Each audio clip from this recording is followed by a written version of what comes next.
ইসাক আলাইহিসসালামের বংশের। এই হাদিস থেকে বোঝা যায় যে আসলে ইসাক আলাইহিসসালামের বংশের আর কেউ এখন ইহুদি নাই। ইসাক আলাইহিসসালামের বংশের সবাই মুসলমান হয়ে গেছে। ফলত আজকের যারা নিজেদেরকে ইহুদি দাবি করতেছে তারা রক্তগতভাবে ইব্রাহিম আলাইহিসসালামের সাথে কানেক্টেড নয়, এবং এটা জেনেটিক্যালিও প্রুফ করা সম্ভব। কীভাবে?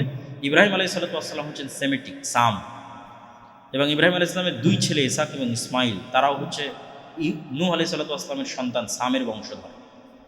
ফলত তাদের গায়ের রং আজকের আরব এবং আজকের ফিলিস্তিনের যে গায়ের রং, সেই গায়ের রং হচ্ছে তাদের গায়ের।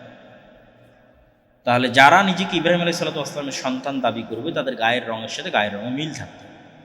ইউরোপের সাদা চামড়া যেটা ইয়াফেস, নূহ আলাইহিসসালামের বংশধর ইয়াফেসের গায়ের রঙের সাথে মিলে, সেই সাদা চামড়ার কেউ এসে দাবি করবে যে না আমি ইব্রাহিমের সন্তান, এটা জেনেটিক্যালি মিলে না।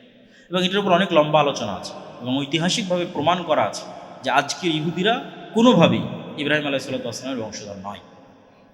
আর এই হাদিসে রাসূল স্পষ্ট করে দিয়েছেন ইসাক আলাইহিসসালামের বংশের 70,000 মানুষ আল্লাহ সুবহানাহু ওয়া তাআলার রাস্তায় যুদ্ধ করবে এমন এক শহরে, যে শহরের এক পাশে সমুদ্র এবং এক পাশে সমতল, এবং এই শহর কোনো অস্ত্র দিয়ে বিজয় হবে না। এই শহর বিজয় হবে মুজাহিদদের মুখের ধ্বনিতে, আল্লাহু আকবার, লা ইলাহা ইল্লাল্লাহ, এই আওয়াজে দেওয়াল পড়ে যাবে এবং বিজয় হবে।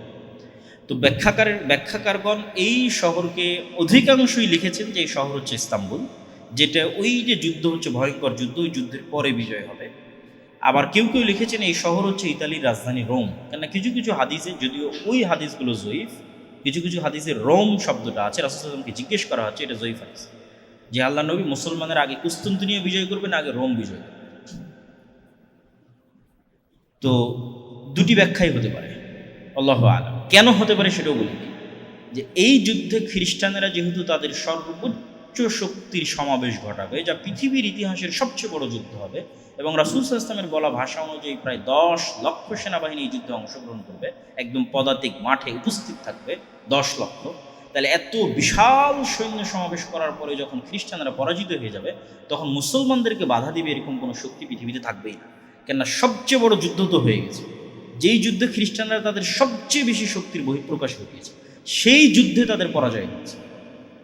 ফলত এখন সামনে বাধা দানকারের কেউ নেই, এখন শুধু বিজয় আর বিজয়। সেই বিজয় ইস্তাম্বুল হতে পারে, সেই বিজয় ইতালির রাজধানী রোম হতে পারে, সেই বিজয় পুরো ইউরোপ হতে পারে। এবং এগুলো ঈসা আলাইহিস সালাম আসার পূর্বেই, দাজ্জাল আসার পূর্বেই। এই জন্য অনেক মানুষ যারা শুধু এই হতাশাতেই থাকে যে আর কিচ্ছু হবে না, যেই দিন ইমাম মাহদি আসবে সেই দিন হবে, যেই দিন ঈসা আলাইহিস সালাম আসবে সেই দিন হবে। কিন্তু হাদিসের কনটেক্সট বলতেছে যে দাজ্জাল আসার পূর্বেই, ঈসা আলাইহিস সালাম আসার পূর্বেই মুসলমানেরা সারা পৃথিবী বিজয় করে।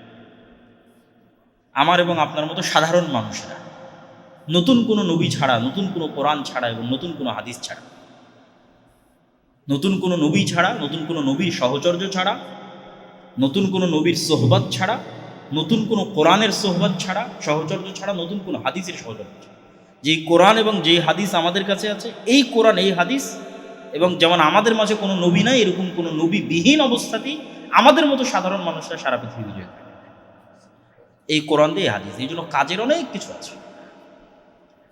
আপনি শুধু শেষ জামানার বিষয় নিয়ে আলোচনা করবেন আর সেগুলো নির্ধারণ করতে থাকবেন, কিন্তু ওগুলোর চেয়ে বড় জিনিস তো আপনার কাছে আছে, সেটা কোরআন এবং হাদিস। এটা থেকেই তো এত বড় বিজয় হবে। তাহলে ওই কোরআন এবং হাদিসের উপর আমল করাই তো কাজ। এটা সব শেষে আরো একবার বলব এই কথাটা। তো এই ঘটনার পরে যখন মুসলমানদের বিজয় অভিযান আর থামছে না, চলছেই, তখন এটাকে থামানোর জন্য শয়তান আড়াল থেকে বলবে দাজ্জাল তোমাদের বাড়ি ঘরে প্রবেশ করে গেছে, এবং এটা হবে পৃথিবীর ইতিহাসের সবচেয়ে বড় শকিং নিউজ। এত বড় শকিং নিউজ পাওয়ার কারণে আর বিজয় অভিযান পরিচালনা না করে সবাই রিটার্ন ব্যাক করবে শামে, দামেস্কে, ফিলিস্তিনে, যে আসলেই দাজ্জাল আমাদের বাড়ি ঘরে ঢুকে গেছে কিন্তু এটা মিথ্যা নিউজ। তখনও দাজ্জাল বের হয়।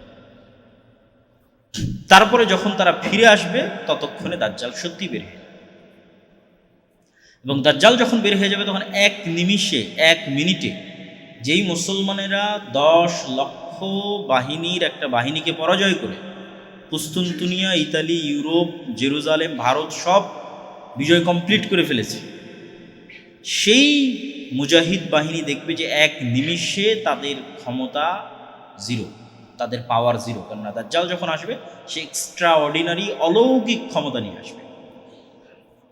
এবং সেই এক্সট্রা অর্ডিনারি অলৌকিক ক্ষমতার সামনে তারা বেবাস, লাচার, কোনো ক্ষমতা, কোনো পাওয়ার তাদের থাকবে না। কেমন অসহায় তারা হয়ে যাবে। রাসূল সাল্লাল্লাহু আলাইহি ওয়াসাল্লাম বলছেন যে দাজ্জাল ইরাক এবং শামের মধ্যবর্তী এক শহরের মধ্যে দিয়ে অতিক্রম করবে, তো কোনো এক শহরে গিয়ে বলবে তোমরা আমার প্রতি ঈমান আনয়ন করো, তো সেই শহরের মানুষ তার প্রতি ঈমান আনয়ন করবে। তখন ধন সম্পদ ওই শহরের মানুষের পিছনে এমনভাবে ছুটবে যেভাবে মৌমাছির চাকের সাথে লেগে থাকে। তারপরে আর এক শহরে গিয়ে দাজ্জাল বলবে তোমরা আমার প্রতি ঈমান আনয়ন করো। সম্ভাব্য ওই শহর দামেস্ক, শামের কোনো নগরী যেখানে মুসলমান এবং মুজাহিদরা বসবাস করতেছে, তারা বলবে যে না, আমরা তোমার প্রতি ঈমান আনয়ন করবো।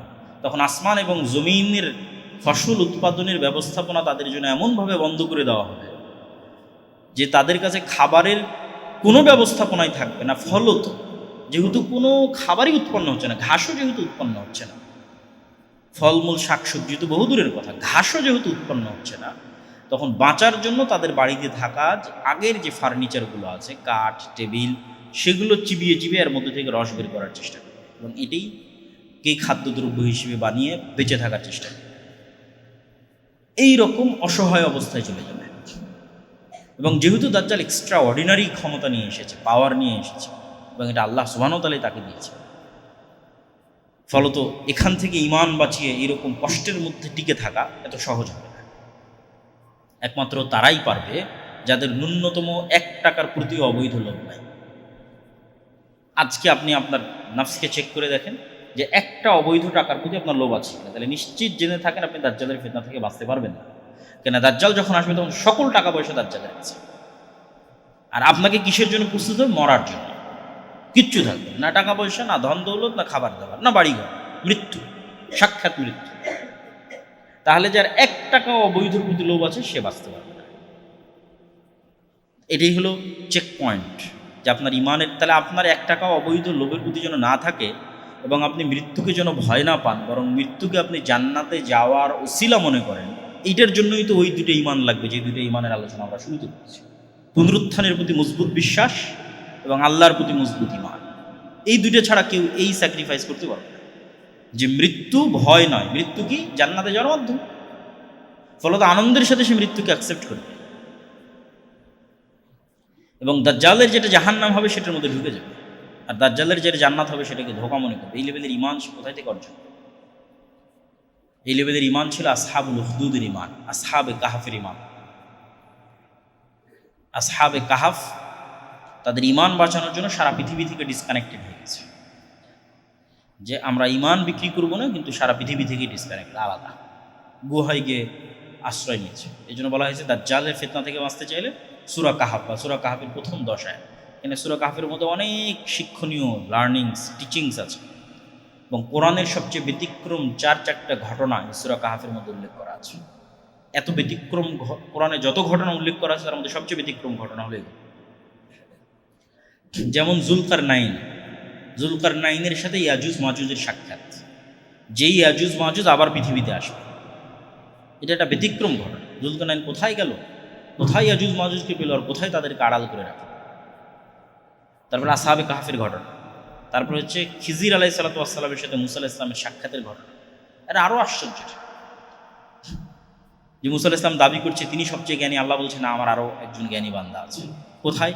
আল্লাহ কোনো শহর বলে না, গ্রাম বলে না, লোকেশন এক্সাক্ট বলে না, বলে মাছ নাও, সমুদ্রের ধার দিয়ে হাঁটতে থাকো, যেখানে মরা মাছ জীবিত হয়ে যাবে সেখানে পাবো। এবং মরা মাছ যেখানে জীবিত হয়ে যাচ্ছে সেখানে যখন তাকে পাওয়া যাচ্ছে, তখন যে 3টে ঘটনা ঘটতেছে, এগুলো পৃথিবীর ফিজিক্স অনুযায়ী অসম্ভব। যে একটা বাচ্চা ভবিষ্যতে তার বাপ মাকে হত্যা করবে, তাই আমি অতীতে তাকে হত্যা করতেছি। টাইমকে নিয়ে যেই খেলা, এটা পৃথিবীতে শুধু সায়েন্স ফিকশনের মধ্যেই সম্ভব, বাস্তবে সম্ভব নয়। কিন্তু এটা খিজির আলাইহিস সালাম বাস্তবে করতেছে। ভবিষ্যতে যা ঘটবে তা দেখে এসে অতীতে সেটার সমাধান বের করতেছে। এরকম অসংখ্য আশ্চর্য ঘটনা এই সূরা কাহাফের মধ্যে উল্লেখ করা আছে, যেগুলো হয়তো মানুষ যখন দাজ্জাল বের হয়ে যাবে তখন হয়তো এই ঘটনাগুলোর সঠিক অর্থ বুঝতে পারবে, যে ঘটনাগুলো কী ছিল এবং কীভাবে ঘটেছে। সূরা কাহাফের মধ্যে আরেকটা যেটা মানুষের কাছে মনে হবে না আশ্চর্যের, কিন্তু আসলে এগুলোর চেয়েও আশ্চর্য, সেটা হচ্ছে 2 ভাই বা 2 বন্ধু, তাদের 2টা বাগান ছিল। একজন বাগানের মধ্যে ঢুকে বলল, আল্লাহ সুবহানাহু ওয়া তাআলা কোরআন মাজিদে বলতেছেন যে সে বাগানের মধ্যে ঢুকে বলতেছে ওমা আদুন্নুসাআতা কায়েমা, আমি মনে করি না যে কোনোদিন কিয়ামত হবে, কোনোদিন কিয়ামত হতে পারে, এটাই মনে করি না, কিয়ামতকে অস্বীকার করতেছে। তখন তার আর এক বন্ধু তাকে বলতেছে আকাফারতা বিল্লাযী খালাকাকা মিন তুরাবিন সুম্মা মিন নুতফাতিন সুম্মা সাওয়াকা রাজুলা, তুমি কি ওই আল্লাহকে অস্বীকার করতেছো যে তোমাকে সৃষ্টি করেছে মাটি থেকে, তারপরে শুক্রকীট থেকে, তারপরে তোমাকে মানুষ বানিয়েছে। লাকিন্নাহু আল্লাহ রব্বি, কিন্তু আমি আমার প্রতিপালক আল্লাহকে স্বীকৃতি দিচ্ছি।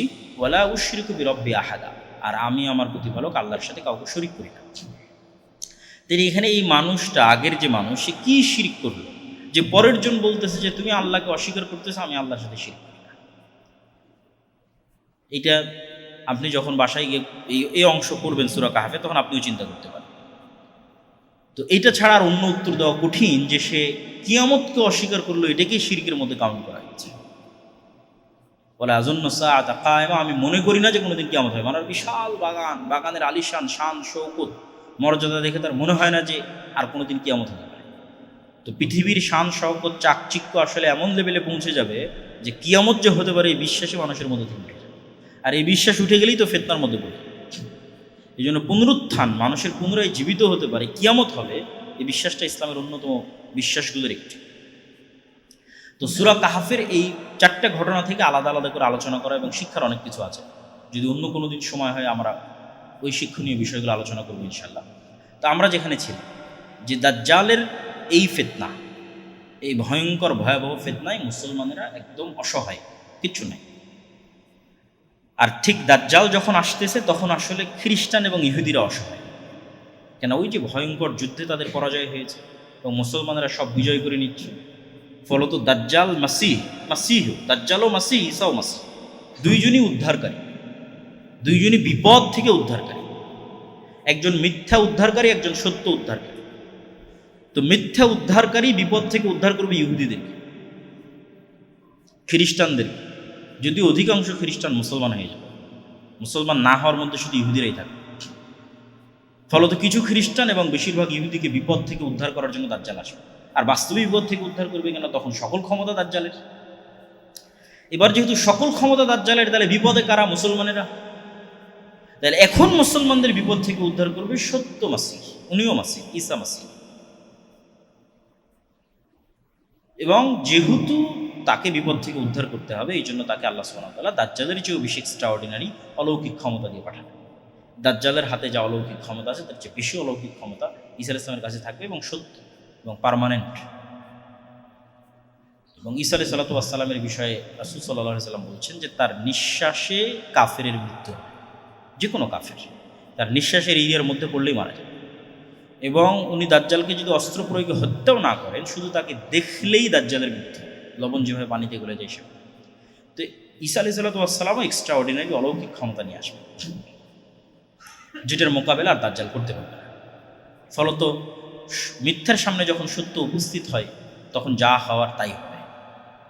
মিথ্যা মাসিহের সামনে যখন সত্য মাসিহ উপস্থিত হবে, তখন তার সকল মিথ্যার জাল ফাঁসে এবং সে পরাজিত হবে, তাকে হত্যা করবে ঈসা ইসলাম নিজে হাতে। এবং ওই যে ইহুদিরা বিভিন্ন পাথর এবং গাছের আড়ালে আশ্রয় নেবে, ওই ঘটনা এখন ঘটবে। সকল হাদিসকে মিলালে এই ঘটনা এখনই ঘটবে, যে দাজ্জালের সাথে যে 70,000 আসফাহানের ইহুদিরা থাকবে, এরা তখন দাজ্জালের মৃত্যুর পর বিভিন্ন পাহাড়ের গুহায়, পাথরে, গাছের আড়ালে, তখন ওই যে অলৌকিকত্ব একবার প্রকাশ পেয়ে গেছে, গায়েবের অলৌকিকত্ব একবার প্রকাশ পেয়ে গেছে, ওটা আরও বিভিন্ন জায়গায় দেখা যাবে। তখন গাছ এবং পাথরও বলা শুরু করবে, ইয়া আব্দাল্লাহ, হে আল্লাহর বান্দা, আসো, এখানে একজন ইহুদি লুকিয়ে আছে, তাকে হত্যা করো। এবং যেই পৃথিবীর সবচেয়ে বড় ফিতনা, যেই ঈসা আলাইহিস সালামের হাত দিয়ে ধ্বংস হলো, সেই ঈসা আলাইহিস সালামকে আল্লাহ সুবহানাহু ওয়া তাআলা বলবেন, এখন যে ফিতনা আসবে সেটা তুমিও মোকাবেলা করতে পারবে না, এটা যে ইয়াজুজ মাজুজের। তাহলে পৃথিবীর সবচেয়ে ভয়ঙ্কর ফিতনা দাজ্জালের ফিতনা, যা মোকাবেলা করতে পারেনি স্বাভাবিক মুমিন মুজাহিদরা, যারা কোনো নবী ছাড়াই, কোনো নতুন কোরআন এবং নতুন হাদিস ছাড়াই সারা পৃথিবী বিজয় করে ফেলেছে, তারা দাজ্জালের ফিতনার সামনে তাদের ঈমান ধরে রাখতে পারবে, কিন্তু দাজ্জালের সাথে ফাইট দিতে পারবে না। এবার যেই ঈসা আলাইহিস সালামের মাধ্যমে দাজ্জালকে পরাজিত করা হবে, সেই ঈসা আলাইহিস সালামকে বলা হবে যে এখন যারা আসবে তাদের সাথে আপনিও পারবেন না, ফলত আপনি তুর পাহাড়ে আশ্রয় নেন, মুমিন মুজাহিদদেরকে সহ তুর পাহাড়ে আশ্রয় নেন। এবং ইয়াজুজ মাজুজের সংখ্যাধিক্যের কথা বলতে গিয়ে রাসূলুল্লাহ সাল্লাল্লাহু আলাইহি সাল্লাম বলেছেন, এটা সহিহ হাদিস, যে বনু আদমের প্রতি ১,৯৯৯ জন জাহান্নামী, আদমের সন্তানের প্রত্যেক ১,৯৯৯ জাহান্নামী। এই হাদিস শুনে সাহাবায়ে কেরাম অত্যন্ত ভীত সন্ত্রস্ত হয়ে গেল, যে প্রতি ১,৯৯৯ মানে আমরা কেউ তাহলে আর জান্নাতে যেতে পারতেছি না, সম্ভব নয়। তখন রাসূল সাল্লাল্লাহু আলাইহি ওয়াসাল্লাম তাদেরকে আশ্বস্ত করলেন যে এই ৯৯৯ জন জাহান্নামে যাবে, এর অধিকাংশ, এখানে আর পরিমাণ বলেন, এর অধিকাংশ ইয়াজুজের মাজুজের বংশধর, তথা ইয়াজুজ মাজুজ আদমের সন্তান, দাজ্জাল আদমের সন্তান। দাজ্জাল মানে কোনো দেশ, কোনো প্রযুক্তি, এআই, চ্যাটজিপিটি, আমেরিকা না, দাজ্জাল মানুষ এবং আদমের সন্তান। ইয়াজুজ মাজুজ মানুষ এবং আদমের সন্তান। তো যদি আমরা ৯৯৯ না ধরি, ৯০০ ধরি, যে অধিকাংশ মানে ৯০০ ধরেন, এমনি এক্সাম্পল, ফর এক্সাম্পল, এক্সাক্ট কত আল্লাহ ভালো জানে, তাহলে আদম থেকে নিয়ে কিয়ামত পর্যন্ত যা মানুষ এসেছে, ইয়াজুজ মাজুজকে তার ৯০০ গুণ হতে হবে। এখনকার ৬০০ কোটি মানুষের ৯০০ গুণ নয়, আদম থেকে নিয়ে কিয়ামত পর্যন্ত যা মানুষ আসবে তার ৯০০ গুণ হচ্ছে ইয়াজুজ মাজুজ। তাহলে তাদের সংখ্যা কত বিশাল হতে পারে, কত ব্যাপক হতে পারে। তো এখানে একটা প্রশ্ন স্বাভাবিকভাবেই মানুষের মনে উত্থাপিত হয়, যে কোথায় সেই দাজ্জাল আর কোথায় সেই ইয়াজুজ মাজুজ, এখন কেন তাদেরকে আমরা দেখি না? বিশেষ করে বিজ্ঞানের এই উৎকর্ষতা,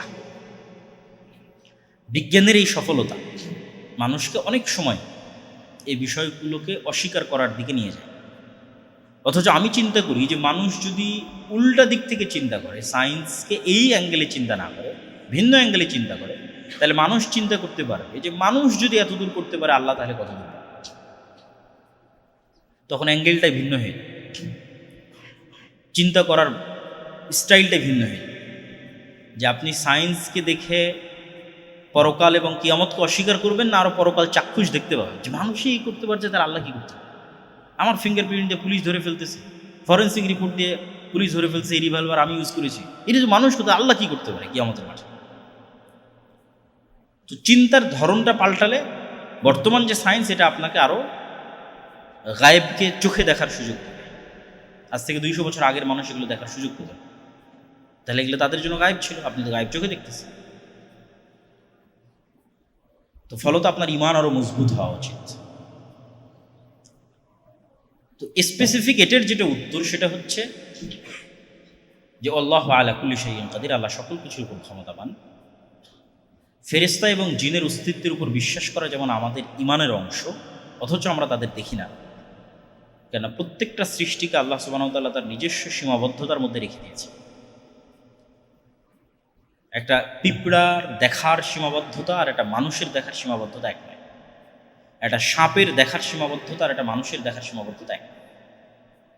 ফলত সবার কাছেই একজন আর একজনের হুবহু ওই রকম নয়, যে আমি আমাকে যেমন মনে করতেছি পিঁপড়া আমাকে ঠিক সেরকমই মনে করে, এটা সম্ভব নয়। পিঁপড়ার কাছে পৃথিবীর সঙ্গে আমার দৃশ্য, এই পৃথিবীর স্টাইল ভিন্ন, তার সীমাবদ্ধতার মধ্যে সে আছে, মাছের সীমাবদ্ধতার মধ্যে সে আছে। সবাইকে আল্লাহ এক একটা সীমাবদ্ধতার মধ্যে রেখে দিয়েছে।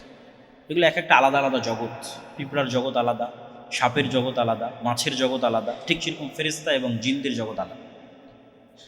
ওরা যেমন আমাদের লেভেল পর্যন্ত পৌঁছতে পারতেছে না, আমরা তেমন ওদের লেভেল পর্যন্ত পৌঁছতে পারবো না, ডাইমেনশন ভিন্ন। অথচ ওরা আমাদেরকে দেখাচ্ছে পরিপূর্ণরূপে দেখতে পাচ্ছে, ঠিক আমরা যেমন পিঁপড়াকে পরিপূর্ণরূপে দেখতে পাচ্ছি, অথচ পিঁপড়া তার পাল্টা আমাকে পরিপূর্ণরূপে আমাকে অ্যানালাইসিস করতে পারতেছে। তো এই স্টাইলেও আল্লাহ সুবহানাহু ওয়া তাআলা রেখে দিতে পারেন। আল্লাহ ভালো জানেন আল্লাহ সুবহানাহু ওয়া তাআলা কীভাবে রেখেছেন। এবং আল্লাহ সুবহানাহু ওয়া তাআলার পবিত্র কোরআনের বর্ণনা অনুযায়ী যে আসমান সৃষ্টিতে আল্লাহর যা সময় লেগেছে, জমিন সৃষ্টিতে আল্লাহর তাই সময় লেগেছে। এবং আল্লাহ আসমানকে যেমন 7টা সৃষ্টি করেছে, জমিনকেও তেমন 7টা সৃষ্টি করেছে। ফলত আসমানের যে বিশালতা, জমিনেরও কাছাকাছি ওইরকমই বিশালতা হওয়ার সম্ভাবনা আছে। তো জমিন মানে শুধু আমাদের এই এক জমিনেই শেষ তা না। আর আল্লাহ বলেছেন প্রত্যেক জমিনে তার আদেশ অবতীর্ণ, তানাজ্জালুল আমরু বাইনাহুন্না, প্রত্যেক জমিনে তার আদেশ অবতীর্ণ। ফলত আল্লাহ সুবহানাহু ওয়া তাআলা চাইলে দাজ্জাল এবং ইয়াজুজ মাজুজকে ভিন্ন জমিনেও রাখতে পারে, কিন্তু নিশ্চিত করে বলা সম্ভব নয় যে তারা এই পৃথিবীতেই নাই অথবা অন্য পৃথিবীতে আছে। আমাদের ঈমান রাখতে হবে যে আল্লাহ এবং আল্লাহ রাসূল যেভাবে বলেছেন সেভাবেই ঘটবে। এবং পৃথিবী ধ্বংসের যদি আর একদিনও বাকি থাকে তবুও ঘটবে। কিন্তু সম্ভাবনা আছে, আল্লাহ যেমন এই পৃথিবীতেও রাখার সক্ষম, ঠিক অন্য পৃথিবীতেও রাখতে সক্ষম। আর দাজ্জালের আগমনটা পুরোটাই একটা ব্যতিক্রম, এক্সট্রা অর্ডিনারি কার্যকলাপ, যেগুলো মানুষ কখনো কল্পনা করেনি। সেই কার্যকলাপগুলোর মধ্যে দিয়ে যাবে। যেমন রাসূল সাল্লাল্লাহু আলাইহি ওয়াসাল্লাম বলছেন, দাজ্জালের প্রথম দিন হবে 1 বছরের সমান, দ্বিতীয় দিন হবে 1 মাসের সমান, তৃতীয় দিন হবে 1 সপ্তাহের সমান। আল্লাহ চাইলে আল্লাহর সরাসরি আদেশে এটা সংঘটিত করতে পারে, যে আল্লাহ সুবহানাহু ওয়া তাআলা সূর্যকে 1 মাসের জন্য প্রলম্বিত করে দিলেন, দিনকে 1 বছরের জন্য প্রলম্বিত করে দিলেন। কিন্তু আল্লাহর সুন্নাত বিবেচনা করলে দেখা যায় যে আল্লাহ সুবহানাহু ওয়া তাআলা যা কিছু ঘটান ধারাবাহিক ঘটনার পরিপ্রেক্ষিতে এবং পরিক্রমায় ঘটান। বেশিরভাগ 90 থেকে 99% সময় আল্লাহর সুন্নাত এটি যে প্রতিটি ঘটনা ধারাবাহিক ঘটনার পরিপ্রেক্ষিতে ঘটে। ইউসুফকে কুয়া থেকে বের করতে হবে, তার জন্য আল্লাহ ফেরেশতা দিয়ে তাকে বের করে নিবে, সাধারণত এরকম হয় না, কিন্তু আল্লাহ চাইলে পারতেন। ওটাও একটা ঘটনার মাধ্যমে ঘটবে। একদল মানুষের খাবারের প্রয়োজন, পানির প্রয়োজন, তারা দেখতেছে ওখানে পাখি উঠতেছে, তাহলে ওখানে মনে হয় পানি আছে, সে কুয়াতে যাবে, সেখানে বালতি ফেলবে, দেখবে একটা বাচ্চা বেরিয়ে আসলো ইউসুফ। আল্লাহ সুবহানাহু ওয়া তাআলা ইউসুফ আলাইহিস সালাম যখন জেলে, তখন চাইলে জিবরাইল দিয়ে ফেরেশতা দিয়ে দেওয়াল ভেঙে তাকে জেল থেকে বের করে দিতে পারতেন, কিন্তু ওইটাও আল্লাহ একটা ঘটনার পরিক্রমার মধ্যে দিয়ে ঘটাচ্ছে। উনি 7 বছর জেল খাটবেন, তারপরে তার যারা সঙ্গী ছিল তাদেরকে সে দিনের দাওয়াত দিবে। ওই সঙ্গীরা যখন মুক্তি পাবে, বাদশাহ একটা স্বপ্ন দেখবে, সেই স্বপ্নের ব্যাখ্যা কেউ করতে পারবে না। ওই সঙ্গী তখন বাদশাকে বলবে যে এই স্বপ্নের ব্যাখ্যা একজন জানে, যে জেলের মধ্যে আছে। এবার ওটার ওসিলায় সে জেল থেকে বের হবে। কত সূক্ষ্মভাবে একটার পর আর একটা ঘটছে। তো আল্লাহর সুন্নাত দেখলে বোঝা যায় ঘটনার ধারাবাহিকতাতেই ঘটার কথা। তথা এটা পৃথিবীর ইতিহাসের একটা ভয়ঙ্কর ঘটনা, যে পৃথিবী একদিন হবে 1 বছরের সময়। তাহলে বড় কোনো ঘটনার পরিপ্রেক্ষিতে এই ঘটনা ঘটবে। আসমান এবং জমিনকে স্বাভাবিক হতেই ওই বড় ঘটনার ধাক্কা সামাল দিতেই একদিন হতে হবে 1 বছরের সমান, একদিন হতে হবে 1 মাসের সমান, একদিন হতে হবে 1 সপ্তাহের সমান। কিন্তু ঘটনা কি আল্লাহ সুবহানাহু ওয়া তাআলা ভালো, কিন্তু আল্লাহর সুন্নাত বলে কোনো ঘটনার ধারাবাহিকতা এটা ঘটবে। তবে আল্লাহ চাইলে এমনিও ঘটাতে পারে। কোনো ঘটনা ঘটলো না, স্বাভাবিকভাবে আল্লাহ সুবহানাহু ওয়া তাআলা একদিনকে 1 বছরের সমান করে দিলেন, একদিনকে 1 মাসের সমান করে দিলেন, একদিনকে 1 সপ্তাহের সমান করে দিলেন। ওয়া আলা কুল্লি শাইইন কাদির, আল্লাহ সকল কিছুর উপর ক্ষমতা। তো দাজ্জাল এবং কিয়ামতের পূর্ব মুহূর্তে সংঘটিত ফিতনাগুলো আলোচনা করার পর আমাদের জন্য শিক্ষণীয় কি? আমাদের জন্য 1 নাম্বার শিক্ষণীয় হচ্ছে কবে ঘটবে, কখন ঘটবে এটার প্রতি ফোকাস না দিয়ে, এখন ঘটতেছে কাল ঘটতেছে এটার প্রতি ফোকাস না দিয়ে 2টি জিনিস মাথায় রাখবে। রাসূল সাল্লাল্লাহু আলাইহি ওয়াসাল্লাম বলেছেন, যে ব্যক্তি মৃত্যুবরণ করলো তার কিয়ামত সংঘটিত হয়ে গেল। তাহলে আমি যদি এখন মারা যাই, আমার কিয়ামত আসলে এখনই হয়ে গেছে। এবং এই কথাটা বাস্তবেও সত্য। কেন সত্য? কিয়ামত হলে কি হবে? আপনি পরকাল দেখবেন, গায়েব দেখবেন। তো আপনি মৃত্যুবরণ করার সাথে সাথেই তো আপনি গায়েবের জগতে যাত্রা শুরু। আপনি ফেরেশতাও দেখবেন, জান্নাতের ঠান্ডা বাতাসও পাবেন, জাহান্নামের লু হাওয়াও দেখবেন।